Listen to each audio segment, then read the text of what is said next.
Reports of a homemade bomb at a bridge crossing in Laredo have raised concerns about a potential terror attack on the massive inland port there. Eyewitness News border reporter Oscar Margain explains the threat faced on America's southern doorstep. According to authorities on both sides of the border, an improvised explosive device, or IED, was discovered on the pedestrian side of this Laredo International Bridge about 2 weeks ago. It was only until Friday that the public was made aware of the incident.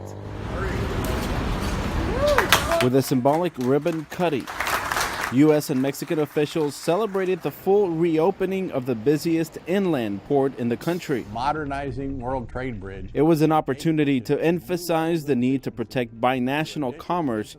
A storm last May destroyed parts of this port of entry, briefly paralyzing the flow of goods and people. To conduct joint inspections. It's not unusual for law enforcement on both sides of the border to respond to threats.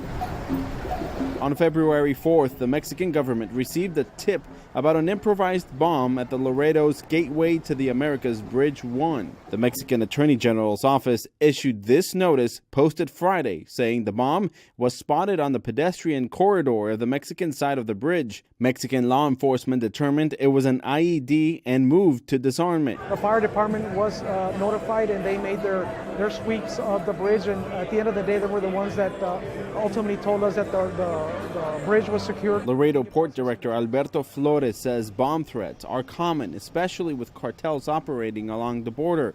However, threats with actual explosives are not. It's been a while since we actually had an alert like that, or a threat where there was actually baggage on the bridge that was later identified to have an IED. More than 250,000 pedestrians cross this international bridge every month. It's in both of the U.S. and Mexico's interest to keep this and all their ports safe. Se comparte mucha información. The mayor of Nuevo Laredo says both countries share a lot of information with the purpose of keeping the public away from harm and to prevent these types of incidents from happening.